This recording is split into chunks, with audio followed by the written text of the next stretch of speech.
Amém? Queridos, mas eu queria compartilhar com você qual o propósito de Deus para nós aqui na terra. Qual é a vontade de Deus para nós, né? E algo que Deus tem ministrado ao meu coração, e junto com uma palavra que nós somos ministrados, até terça-feira no café de pastores, eu peguei algumas coisas dessa palavra que falou muito comigo, algumas coisas que Deus falou diretamente comigo hoje à tarde, e debaixo da direção do Espírito Santo, quero compartilhar isso com você, porque eu entendo, querido, que dentre os propósitos de Deus para nós aqui na terra, entre esses propósitos, ninguém, estou falando ninguém, é autossuficiente para viver sozinho nessa vida, e dizer que não precisa de ninguém, que não precisa de uma outra pessoa. Eu acredito que ninguém, e também a Bíblia dá margem para isso. Nós não somos autossuficientes para viver sozinhos, para tocar nossa vida, não precisar de ninguém, não precisar das pessoas e caminhar sozinho. Eu vejo algumas pessoas no decorrer do dia a dia, na própria igreja, pessoas talvez com ministérios, e pessoas talvez frias na fé, pessoas que querem ser fervorosas, pessoas mundanas e carnais, que no auge da sua falta de humildade e de sabedoria, e pela grande dureza do coração, vive a vida de uma forma que elas descartam as pessoas, anulam pessoas da sua vida, anulam amizades, relacionamentos, como se o dia de amanhã você não pudesse precisar de ninguém. E a Bíblia não nos ensina isso. A Bíblia ensina 70 vezes 7. Amém? Quem sabe o que é 70 vezes 7? Dê um sinal assim. Meu Deus. Quem não sabe, querido, que é 70 vezes 7? Pedro chega para Jesus e fala: Jesus, até quantas vezes eu preciso perdoar o meu irmão se ele errar comigo? Até 7? Jesus fala para ele: não te digo que até 7, mas até 70 vezes 7. Então o Senhor estava dizendo que era infinitamente. O Senhor não estava dizendo para Pedro: Pedro, olha, faz uma lista, 490 vezes você tem que perdoar, depois disso você está livre. Não, ele estava dizendo quantas vezes for necessário, infinitamente mais do que for preciso. Então nós temos que aprender a ter um coração perdoador, saber liberar o perdão e saber perdoar as pessoas também.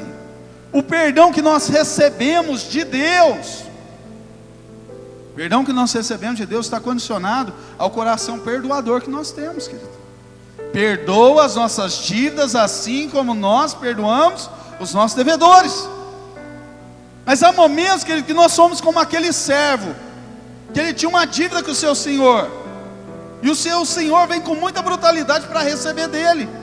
E ele fala: meu senhor, eu não tenho condições de te pagar, me perdoa essa dívida. E o seu senhor o perdoa daquela dívida. Mas posteriormente, aquele homem que foi perdoado, numa quantia extremamente menor, ele tinha que receber de alguém.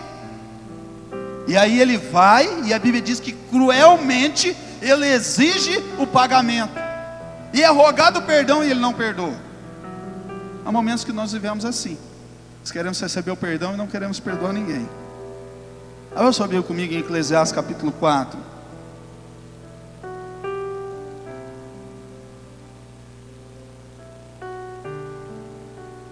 Eclesiastes 4.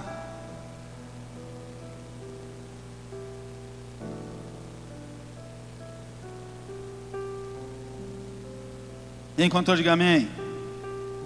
Eclesiastes 4, capítulo 4, versículo 9 e 10 diz assim, né, nessa versão: é melhor ter companhia do que estar sozinho, porque maior é a recompensa do trabalho de duas pessoas. Se um cair, o amigo pode ajudá-lo a levantar-se, mas pobre do homem que cair e não tem o que ajuda a levantar. Preste atenção, querido. Algumas versões dizem assim: é melhor serem dois do que um. Alguma versão diz isso? Então a Bíblia está nos ensinando que é melhor ter a companhia de alguém do que viver sozinho. E nós não podemos viver a vida, querida, anulando pessoas, destruindo relacionamentos, porque eu não concordo, porque eu não gosto, porque eu acho isso, porque eu acho aquilo da pessoa, porque o jeito que ela se veste não está legal para mim, porque o jeito que ela fala muito alto ou muito baixo, o jeito dela se portar, eu não concordo, eu não gosto. Eu não posso viver anulando pessoas porque eu não concordo, porque eu não gosto, ou porque eu desaprovo alguma atitude. Eu não posso viver assim. Eles, cada um tem um jeito de ser, e não vai existir concordância. Com alguns talvez você se identifique e vai ter concordâncias, e vai ter outras pessoas que você não vai ter concordância. Perguntaram para a mulher de um pastor, para uma pastora, falaram assim: pastor, eu gostaria que você fosse bem sincera, quase 50 anos de casado, você já pensou em largar do pastor? Não é para minha pastora, para minha esposa não, viu? Nós não chegamos lá ainda, mas vamos chegar em nome de Jesus, pela graça de Deus. Você já pensou em largar dele? Separar do pastor, esse grande homem de Deus? Porque ele é um grande homem de Deus, mas ele é um homem, ele é falho, ele deve ter errado muito com você ao longo dessa vida, como você deve ter errado muito com ele. Você já pensou em separar dele? E ela respondeu assim: separar, não, mas em matar, sim.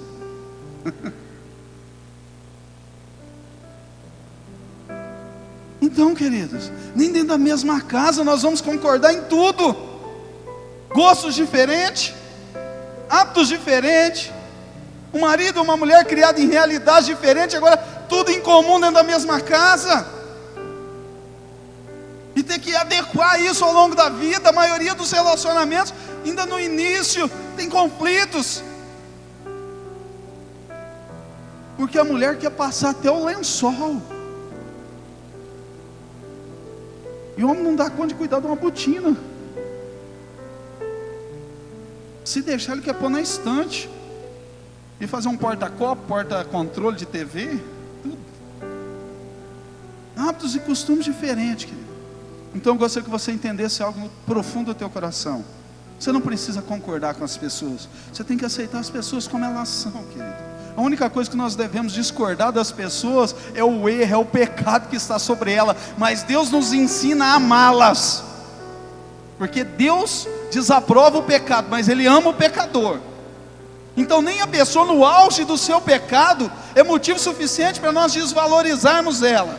Não é motivo suficiente para nós não amarmos ela, porque o próprio Deus a ama. Então a Bíblia é muito bem clara: é melhor serem dois do que um, é melhor ter a companhia de alguém do que estar sozinho, porque é maior a recompensa do seu trabalho. Se um cair, o outro levanta. Mas ai daquele que estiver só. Vira para o seu irmão e fala para ele: não caminhe sozinho, não viva a sua vida sozinho. Fala para ele: nós precisamos uns dos outros. Queridos, e Deus tem meios para que possamos viver essa vida de forma que tornemos mais fácil suportar os momentos difíceis e se alegrar nos momentos bons, porque a vida é feita de momentos bons e momentos ruins. Essa semana eu ouvi falar do título de um livro, eu já até passei para o Luan botar esse livro para mim, encontrar ele para mim: 12 horas de trevas, 12 horas de luz. Talvez não seja exatidão, mas a vida não é feita só de alegrias, e nem só de tristezas. Há momentos bons e há momentos ruins, e há momentos bons que nós precisamos de pessoas do nosso lado para nos alegrar e fazer parte dos nossos momentos bons. Queridos, a Bíblia diz que a mulher tinha 10 dracmas, ela perdeu uma, ficou com 9, e ela procurou com muita veemência, diligentemente, com muita dedicação até encontrar. E a Bíblia diz que quando ela encontra, o que ela faz? Chama as vizinhas e dá uma festa. Imagine o dia do seu aniversário, um grande bolo, salgado, refrigerante, e você sozinho dentro da sua casa, sozinho. Que alegria existe nisso? Na solidão não existe. Nós precisamos, você precisa de alguém do outro lado, você precisa de alguém próximo, você precisa de amizades, relacionamentos, irmãos, convívio. Nós precisamos disso, e a Bíblia nos ensina isso. E um grande propósito de Deus para que possamos viver juntos, em comunhão, porque onde há comunhão, Deus ordena a bênção. A Bíblia diz: ó, quão bom e quão suave é que os irmãos vivem em união. Queridos, onde há união, onde há unidade, onde há aliança, onde há amor, Deus ordena a bênção. Por isso que a Bíblia diz que a casa dividida não permanece de pé, casa dividida não subsiste. Onde há discórdia, há destruição. Onde há unidade, Deus ordena a bênção e o milagre. E o meio de nós conseguirmos viver isso é o quê? 3 princípios, fala comigo, 3 princípios. Repita comigo, fala: receber, celebrar e repartir. São 3 princípios de bênção para você viver nessa vida. Primeiro, receber. Deus quer dar, querido. Receber fala de você ser abençoado. Receber fala de você prosperar. Receber fala de você conquistar. Receber fala de realizar os desejos do teu coração. Posteriormente fala de celebrar. Celebrar é você dar glória a Deus pelo aquilo que Ele tem feito na tua vida, na tua casa, na tua família. É celebrar diante do Senhor, é ser grato ao Senhor, é ter gratidão ao Senhor e às pessoas que te abençoam. E repartir é você entender que parte daquilo que Deus tem te dado, tem tocado sobre a sua vida, é para você abençoar a vida de outras pessoas. Tem gente que é tão muquirana que ele não abençoa o filho, não abençoa o esposo, não abençoa o esposo. Ele é individualista ao extremo. Tem gente que é tão individualista, ele vai comer um lanche no banheiro. Ele vai tomar o Danone atrás da porta para não dividir com ninguém. Sei sim, mas tem gente que infelizmente é assim. É fato. Tanto é prova que eu vi o tanto de cotovelo que voou para todo lado aí, ó. Ou vou acompanhar nas câmeras em câmera lenta, vou descobrir um monte aí. A movimentação foi forte. Tem gente que é assim, querido. Deus não quer que nós sejamos assim. Nós precisamos aprender em Deus que um grande propósito de Deus é receber. Um grande propósito de Deus é celebrar. E um grande propósito de Deus é repartir. Devemos viver esse conceito, esses princípios. Receber, celebrar e repartir. São princípios de bênção para as nossas vidas. Jesus estava com uma multidão de 5.000 pessoas, só homem, de 20 anos para cima. Deveria ter mais de 10, 15 mil pessoas. E os discípulos falaram assim para Jesus: olha, despede o povo que ninguém tem o que comer. Eles precisam sair aí para comprar alguma coisa. E Jesus falou: já é tarde, não tem como eles irem. Tem alguma coisa? Pães e peixes, mas é pouquinho, Senhor, não dá nem para o Senhor. Jesus falou: traz. A Bíblia diz que o menino abriu mão, deu, repartiu 5 pães e 2 peixinhos. E a Bíblia diz que Jesus partiu o pão e os peixes, dando graça, repartiu com todos. Todos se alimentaram. E a Bíblia diz que sobrou mais de 12 cestos de peixe e pães cheia. Porque ele aprendeu, ele precisava repartir. Tem muita gente ali que nos dias de hoje, o que ele ia fazer? Eu vou ficar quietinho com esses pão, com esses peixes. Vou sair devagarzinho aqui para ninguém ver. Eu vou encher a barriga. Vou repartir não. Não vou celebrar não. Porque eu vou receber o quê? Aí que está o segredo, querido. Se você tiver um coração aberto para receber, se ao receber você souber celebrar e entender a importância e o princípio de repartir, Deus vai te honrar, Deus vai te abençoar de uma forma sobrenatural. Agora nos dias de hoje, com o coração tão duro, como é possível viver esse conceito de receber, celebrar e repartir? Eu quero compartilhar com você algumas coisas. Uma delas é a lealdade plena uns com os outros. Se eu sou leal à minha esposa, aos meus filhos, aos meus pais, à minha liderança, ao meu discipulador, à minha discipuladora, ao meu pequeno grupo, se eu vivo com lealdade com as pessoas que eu me relaciono, se eu tenho uma lealdade plena, Deus vai me abençoar. E a lealdade não significa não errar. Nós vamos errar uns com os outros, queridos, isso é ilusão. Falar que não vai errar, nós vamos errar, somos seres humanos. Até tem um ditado que diz assim: quer conhecer uma pessoa, erra com ela. Quer conhecer se uma pessoa é seu amigo realmente, se ela é leal com você, erra com ela. Marca com ela e não vai. Erra com ela de alguma forma, ela vai mostrar realmente quem ela é. Nós precisamos aprender, querido, caminhar em lealdade, para que não possamos terminar sozinho. Abra sua Bíblia comigo em 2 Timóteo.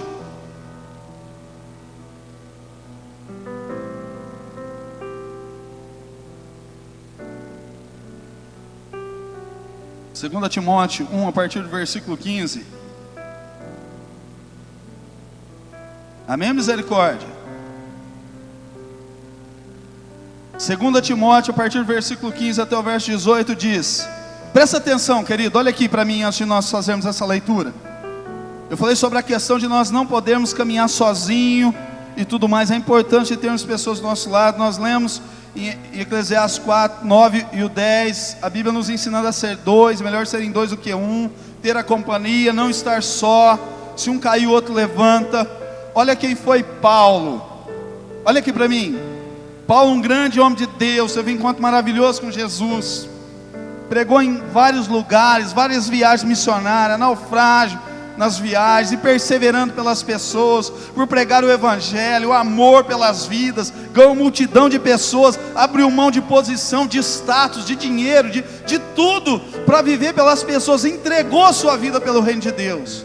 Nós vamos ler duas passagens aqui falando sobre Paulo. Presta bem atenção, olha o que Paulo diz quando ele escreve essa segunda carta a Timóteo. 2 Timóteo capítulo 1, a partir do versículo 15. Está bem ciente de que todos que estão na província da Ásia me abandonaram, até mesmo Fígelo e Hermógenes. O Senhor conceda misericórdia à casa de Onesíforo, porquanto muitas vezes ele me abençoou com ânimo e não se envergonhou por eu estar preso. Pelo contrário, assim que chegou a Roma, procurou-se com persistência até me encontrar. O Senhor lhe conceda que naquele dia se encontre com as misericórdias da parte do Senhor. Tu bem sabes quanto serviço ele me prestou em Éfeso. Agora vai para 2 Timóteo capítulo 4, versículo 9. Paulo está falando com Timóteo. 2 Timóteo capítulo 4, versículo 9. Procura vir ao meu encontro o mais depressa possível, porquanto Demas, havendo amado mais o mundo secular, me abandonou e foi para Tessalônica. Cresceste foi para a Galáxia, Tito para a Dalmácia. Somente Lucas está comigo. Toma Marcos e traz-o comigo, pois ele é muito grande auxílio no ministério. Mandei Tiquito para Éfeso, e quando vieres, traze a capa que deixei em Troade, na casa de Carpo, e os livros, principalmente os pergaminhos. Alexandre, que trabalha com bronze, prejudicou-me severamente. O Senhor com certeza retribuirá conforme a sua atitude. Tenhas muita cautela com ele, pois se opôs fortemente às nossas palavras.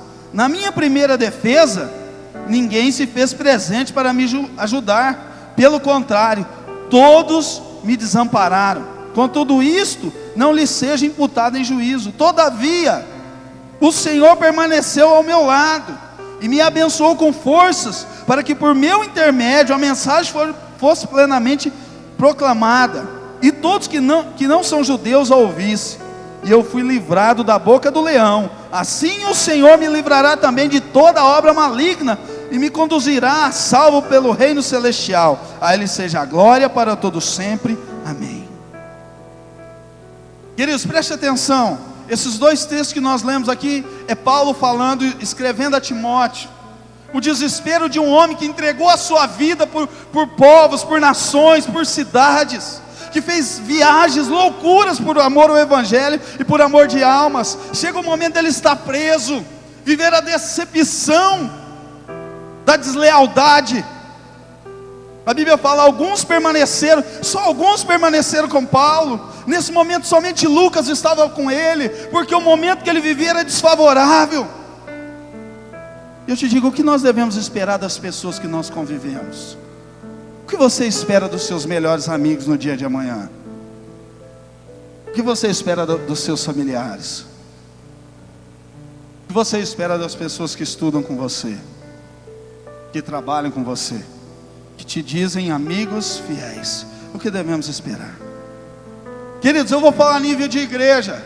Se eu sou um líder, eu tenho que lutar para que os meus liderados se pareçam com Jesus a cada dia mais. Não é comigo, é com Jesus. Se eu sou um liderado, eu preciso ser uma pessoa submissa, e submissão é voluntária, não é imposta.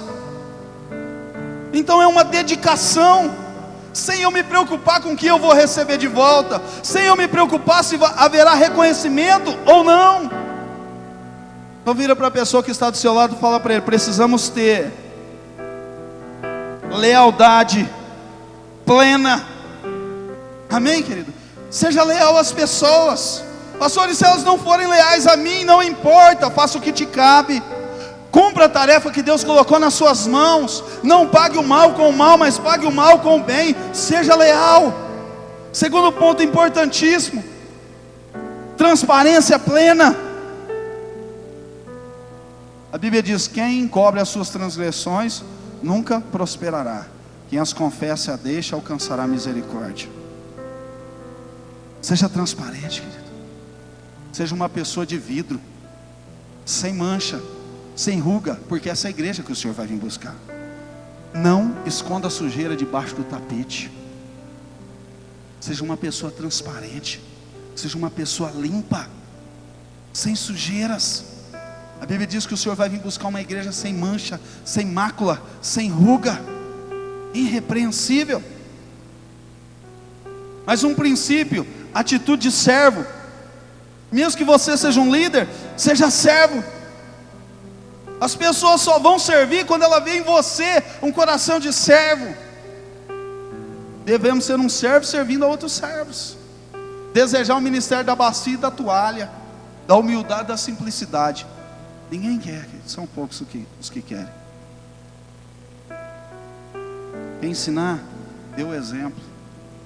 Imagine só, querido, uma ceia de final de ano. Quem já trabalhou na ceia de final de ano aqui? Sabe a correria e o desespero que é? Imagine você que é trabalhando 2, 3 dias para preparar a ceia de final de ano, cansado, carrega a cadeira, pega isso e aquela loucura que é. E no dia 31, dia da ceia, você vem aqui cansado, trabalha o dia todo e a pastora não está aqui. A pastora passou o dia no salão.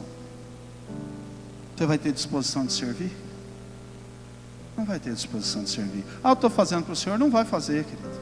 Vai fazer 1, 2 vezes. Se você não vê o exemplo de quem está acima de você, você não vai fazer. O pastor não está aqui no dia da ceia, ficou o dia inteiro. Ele foi passear, está no shopping. Você vai embora também, querido. Você não vai ficar. Você só vai fazer se você ver quem está acima de você fazendo.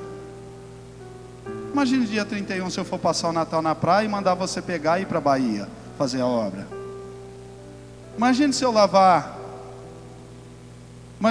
o meu carro e guardar ele na minha casa e mandar você pegar e pôr o teu carro para ir lá na Bahia. Você não vai fazer, querido.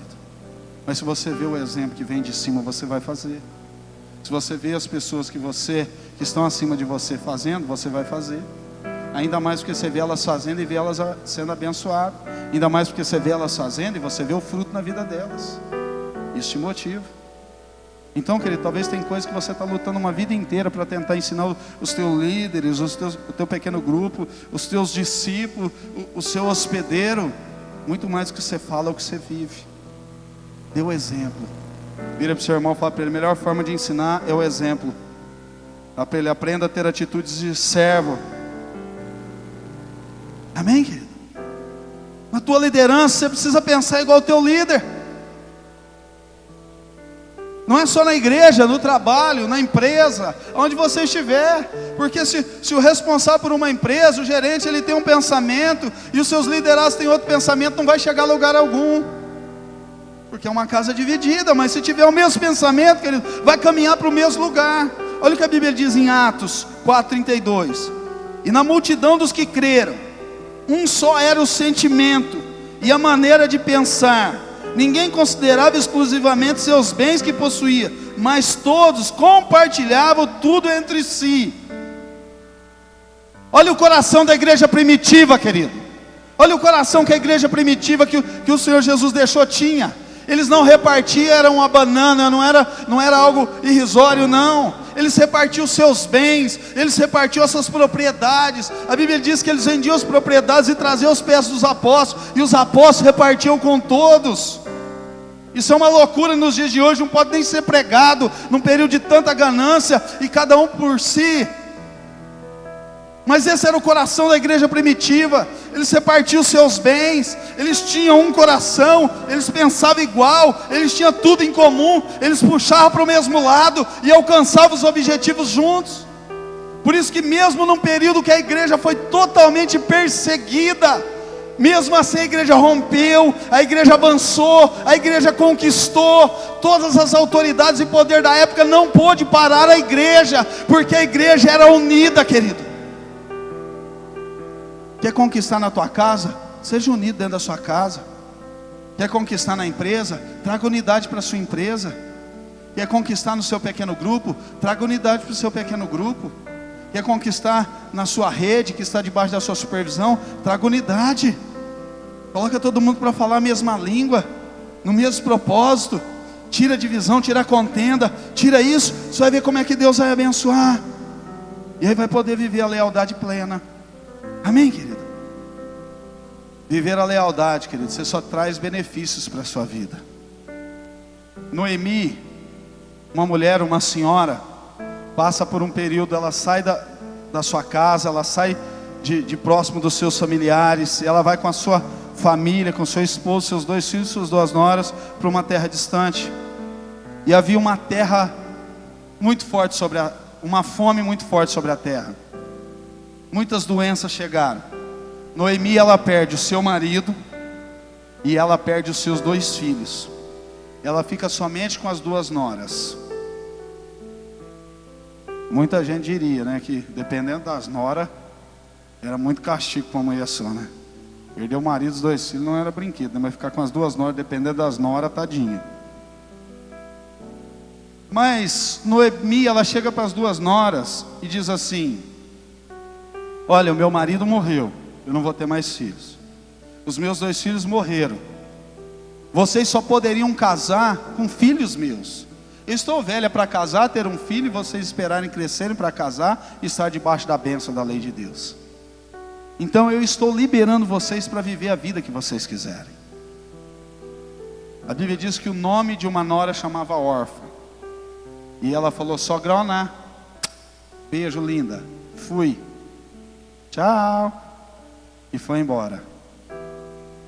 Ruth foi leal e teve um outro coração.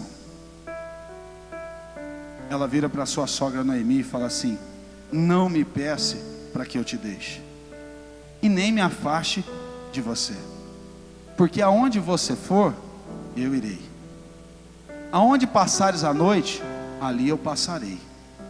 Porque hoje, minha sogra, o teu povo é o meu povo, o teu Deus é o meu Deus. E ali ela afirma uma aliança de lealdade, querido. Lealdade plena. Lealdade plena. Seja leal. Você nunca vai perder nada por ser leal, querido. A deslealdade só levou a morte e desgraça no contexto da Bíblia, e é assim até hoje. Aprenda a ser leal. Josué era discípulo de Moisés. A Bíblia diz que Josué, ele serviu Moisés por mais de 40 anos. A Bíblia diz que Moisés subia para o monte, que Deus o chamava para falar com Deus, e Josué ficava no pé do monte, no cume do monte ali, vendo o que estava acontecendo de experiência de Moisés com Deus, sendo leal.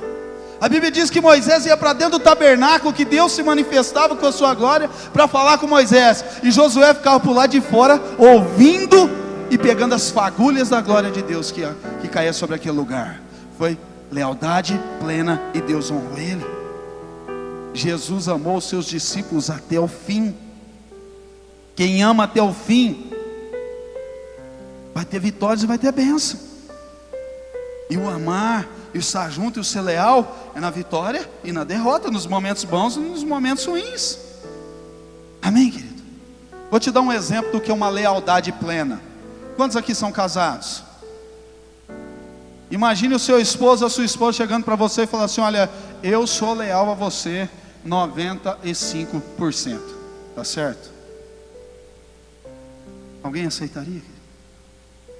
Que lealdade que você quer? 100%. Lealdade plena é 100%. Porque nós queremos lealdade plena de Deus para a nossa vida, e nós não queremos ser leais plenamente ao Senhor. Nós queremos que Deus seja leal 100% conosco. Queremos que as pessoas sejam leais conosco 100%. Mas nós queremos lealdade somente numa porcentagem. Viva a lealdade plena e Deus vai te honrar. Sempre. Sempre. Como é difícil ver a lealdade dos filhos para com os pais. Mas é difícil você ver a deslealdade dos pais para com o filho. Há um ditado que diz que um pai ou uma mãe cuida de 10 filhos, que 10 filhos não cuida de um pai ou de uma mãe. Esse dia até eu contei a história aqui, muito interessante. Um filho, após a morte do pai, ele leva a mãe para morar num asilo e deixa a mãe lá largada sem visitá-la. E depois de muito tempo ele descobre que a mãe está em estado terminal e ele é chamado para visitar a mãe. E com muito peso, muito remorso, dor no coração, ele vai visitar a mãe e pergunta: mãe, você está no final da vida, o que eu poderia fazer para te ajudar? E a mãe vira para aquele menino e fala assim: por favor, filho, após a minha partida, a minha morte, se puder, instala ventilador em todos os quartos desse asilo. Ele fala: mãe, mas por que só agora, na hora da morte, você me pede isso? Ela falou: a preocupação não é comigo. Eu estou preocupada se o dia que os teus filhos te colocarem aqui, você vai suportar esse calor. É a realidade, querido. Viva a lealdade com as pessoas, como Deus nos ensina a viver. E nós vamos conseguir receber, celebrar e repartir. Com Deus é assim. Eu sou leal a Deus, mas tem que ser leal também às pessoas. Porque tem muita gente que fala assim: eu sou leal a Deus. Mas tem gente que é complicado, é muito difícil. E esse é assim, aquele é assado. A Bíblia fala que se eu não consigo amar o meu irmão que eu vejo, como é que eu vou amar Deus que eu não vejo? É a Bíblia. E a Bíblia fala para mim amar a Deus sobre todas as coisas e o meu próximo como a mim mesmo. Eu quero ser leal a Deus. Eu não consigo nem ter um bom relacionamento, mas não consigo ser leal às pessoas. E aí, querido? Será que é possível ser leal?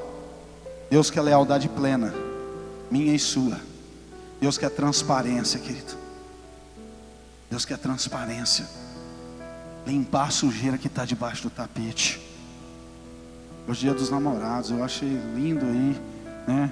Os solteiros não puderam nem entrar no Facebook hoje, que o pessoal estava até, né? Tinha gente o que tomar de insulina hoje, que estava uma doçura só. Lindo. Mas eu acho que a maior demonstração de amor é a lealdade. Lealdade. É love you para lá, é love you para cá. E deslealdade, querido, não engana ninguém. A maior prova de amor, não que está errado postar, querido, longe disso, eu posto também e é benção. Mas a maior prova de amor é a lealdade plena. Plena é 100%, querido. Não é 99%, não é partes. Amém? Ser leal a Deus é 100%. Deus nos chamou para isso. Amém, queridos? Para encerrar, ontem nós tivemos reunião de pastores em Bebedouro. E nós recebemos ali no pastor Celso Prado. Esse pastor é o pastor fundador da comunidade. Ele fundou a igreja de Bebedouro há 27 anos atrás, 28 anos atrás. E depois de um tempo ele foi embora, deixou o bispo Kelsey, o bispo Pedro. E levantou muitos líderes. E ele é um homem, hoje deve estar com 62 anos. E ele, eu não sei se esse ano ou ano que vem, ele vai passar um ano na nossa região em Bebedouro, organizando CTM, liderando CTM, auxiliando o pastor Pedro na igreja de Bebedouro e também na região. Vai ser uma grande bênção para nós, que é um grande homem de Deus, né? E vai ser bênção. E um homem que tem uma experiência vasta, querido. Um homem que morou por 3 vezes na África e já morou em muitos outros países. Ele vai abrir igreja, ou vai, ajuda igreja, estrutura igreja e vai embora, e não tem parada. Onde Deus falou com ele, ele vai. Ele estava dizendo ontem que ele já mudou mais de 50 vezes de um lugar para outro. Alguém já mudou muito, querido? Eu estava contando ontem, acho que deu 7. Mas chegou um período que assim, o meu vizinho tinha um caminhão, eu pedia para ele não estacionar na frente de casa. Porque quando ele parava, o guarda-roupa já desmontava sozinho, porque achava que nós estávamos vindo de novo. As galinhas já se preparavam tudo para ir embora. Fala, mudança. Então tem gente que gosta de mudar, né? Que desbanca qualquer cigano. Mas eu mudei um pouquinho, né? E ele mudou mais de 50 vezes, querido. Você tem noção do que é isso? Deus falou com ele e vai embora mesmo. Nós vamos para o monte orar, buscar Deus, e a gente acha que a gente é um homem de monte, com a mulher de monte. E ontem ele disse que quando ele tem uma questão para resolver com Deus, ele vai para o monte e só volta de lá e que Deus falar com ele. Será que nós temos coragem de fazer isso? Ele já passou 3 meses morando no monte. Foi com a barraca e não voltou enquanto Deus não falou com ele. Só que ele já ficou, uma outra vez, 7 meses morando no monte. E depois ele ficou numa outra vez, 1 ano exato, morando no monte, dentro de uma barraca de campo. Isso é ter experiência com Deus e viver no monte. Ele tem 3 filhos, hoje já todos criados. Mas algum tempo atrás, o filho mais velho dele foi preso com quase 100 gramas de cocaína. Estava em Rondônia e ele estava num lugar muito distante. Ele falou que pegou o carro dele, não correu tanto. Ele passou a noite inteira, a madrugada inteira viajando até que ele chegou.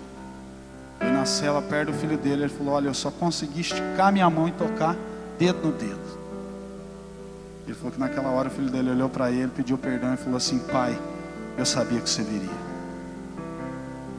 Ele deixou o ministério e durante 11 meses ele morou próximo da cadeia para viver a vida do filho. 11 meses. E ele compartilhou algo muito interessante, que Deus tem aliança com a nossa geração. Deus é Deus de Abraão, e foi Deus de Isaac, e foi Deus de Jacó. Deus tem aliança conosco, amém? Deus tem uma aliança com os nossos filhos. E eles sempre vão ser alvos do diabo, querido. Mas se você permanecer firme na presença de Deus, aquilo que Deus tem para cumprir, porque Deus tem aliança com as nossas gerações, Ele vai cumprir na vida dos teus filhos e vai cumprir na vida dos teus netos. O que te cabe é você permanecer firme. Permanecer firme. Amém, querido? E antes dele começar a ministrar, ele mandou fazer 3 perguntas para a esposa dele. Ele falou: olha, faz qualquer pergunta que vocês quiserem para minha esposa. Ela tem 59 anos. E aí fizeram, né? O que ela sentia sendo esposa de um homem de Deus daquele que muda mais de 50 vezes. Ela falou: olha, eu só tenho prazer, satisfação, honra. Mudei a 50 vezes com ele, mudaria mais quantas vezes fosse necessário estar do lado dele. E aí fizeram uma segunda pergunta: qual a maior dificuldade do seu ministério?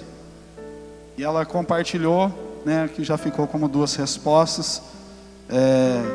Maior dificuldade, ela falou: quando Deus fala com o pastor Celso para ele ir embora, para ir para a África. E aí ele falou: olha, eu vou preparar lugar, eu venho buscar você e as crianças. E ela falou: Deus está mandando eu ir junto com você. E ela vai junto com ele e deixa os filhos. Se eu não me engano, um de 2, um de 3, um de 5, uma diferença assim de idade.